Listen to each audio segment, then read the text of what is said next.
Melpomène, à Monsieur Alfred de Vigny, ô filles d'Euripide, ô belles filles antiques, ô muses, qu'as-tu fait de ta blanche tunique, prêtresse du Saint-Temple, oh, que sont devenus les ornements sacrés qui couvraient tes pieds nus, et les cheveux dorés relevés sur ta tête, et le grave cothurne, et la lyre poète, et les voiles de lin, en ta marche à long pli, flottant et balayant les dalles du parvis, et le fleuve éternel de tes larmes pieuses, et tes sanglots divins, douleurs harmonieuses. Ô belle fille antique, ô toi qu'on adorait, de tes chastes habits, prêtresse, qu'as-tu fait? Tu les as échangés contre des haillons sales, ton beau corps est tombé dans la fange des halles, et ta bouche oubliant l'idiome de miel, qu'elle semblait puiser dans les concerts du ciel. Ta bouche, aux passions du peuple descendu, s'est ouverte aux jurons de la fille perdue.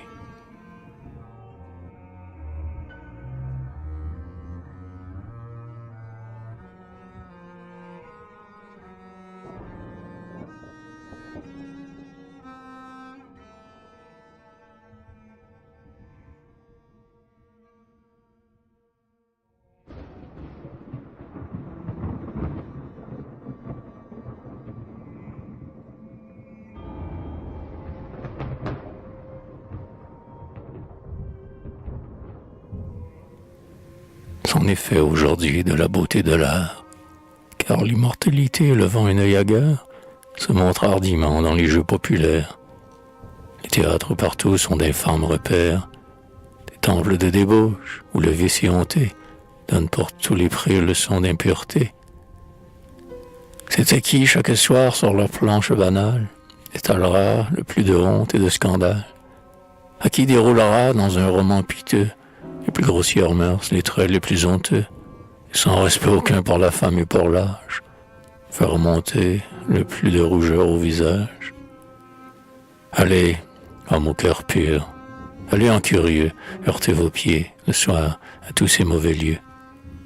Dans ces antres infects, descendez quand la brume sur la grande cité comme un falot s'allume.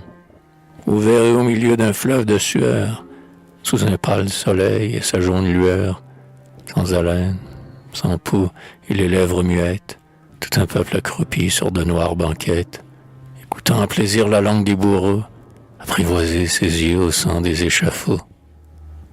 Vous y verrez, sous l'œil du père de famille, de lubriques tableaux enseignés à ses filles, comment sur un sofa, sans remords et sans peur, on ouvre tout venant et sa jambe et son cœur. Comment font les deux mains d'un homme qui viole, comment s'étransport une femme si molle. Et les femmes, au bout de ces drames impurs, haletantes encore, l'œil en feu, les seins durs, d'un pied lent désertant la salle solitaire, regagnent leur foyer en rêvant l'adultère. Voilà, en l'apportant l'air fétide, empesté, que l'art de ces rameaux verse sur la cité.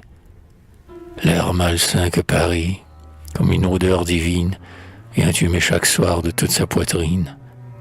Arbre impur, on dirait que ton front dégarni ne porte plus au ciel qu'un feuillage jauni, et que les fruits tombés de ta branche sonore, comme ceux qui poussaient aux arbres de Gomorre, sous la lèvre du peuple amer et tout flétri, ne sont que cendres sèches et que germes pourris.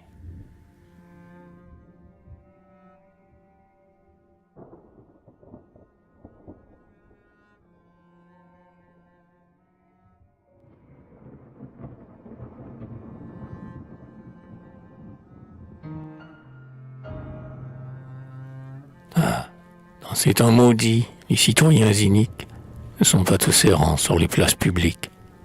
Ce ne sont pas toujours ces rudes affamés, aux seins poilus, aux bras péniblement armés, ces pauvres ouvriers hurlant comme une meute, et que le ventre seul mène et pousse à l'émeute.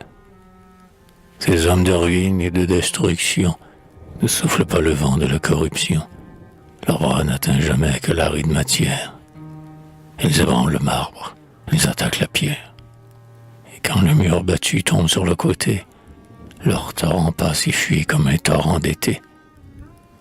Mais les hommes pervers, mais les hommes coupables, dont le pied grave au sol des traces plus durables, Ce sont tous ces auteurs qui, le scalpel en main, cherchent, les yeux ardents, au fond du cœur humain, la fibre la moins pure et la plus sale veine, pour en faire jaillir des flots d'or à mains pleines.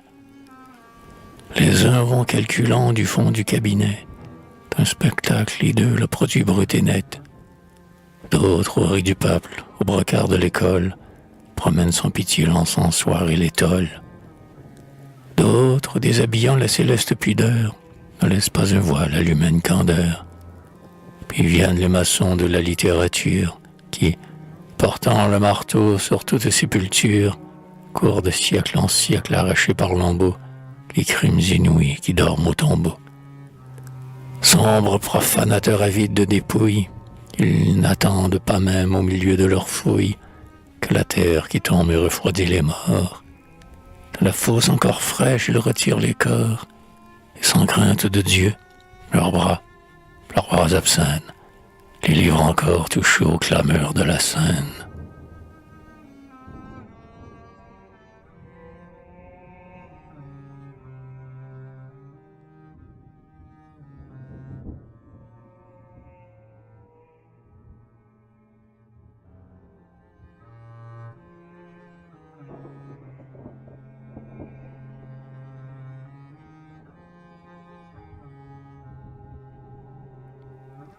Ils ne savent donc pas, ces vulgaires rimeurs, quelle force on les a pour démolir les mœurs, que l'encre dégoûtant de leurs plumes grossières renoircit tous les cœurs blanchis par les lumières. Combien il est affreux d'empoisonner le bien et de porter le nom de mauvais citoyen. Ils ne savent donc pas la sanglante torture de se dire, à part soi, j'ai fait une œuvre impure, et de voir ces enfants la face du ciel, baisser l'œil et rougir du renom paternel. Non, le gain les excite et l'argent les enfièvre. L'argent leur clôt les yeux et leur salit la lèvre. L'argent fatal, dernier dieu des humains, les prend par les cheveux, les secoue à deux mains, les pousse dans le mal, et pour un vil salaire, leur mettre les deux pieds sur le corps de leur père. Honte à eux, car trop loin de l'atteinte des lois, l'honnête homme peut seul les flétrir de sa voix. Honte à eux, car leurs mains jamais ne s'est lassée à couvrir de laideur l'immortelle pensée. De l'art divin, ce bel enfant des cieux, créé pour enseigner la parole des dieux, ils ont fait sur la terre un affreux cul de jatte, tronçon d'homme manqué, marchant à quatre pattes, et montrant en passant des moignons tout sanglants, et l'ulcère honteux qui lui ronge les flancs.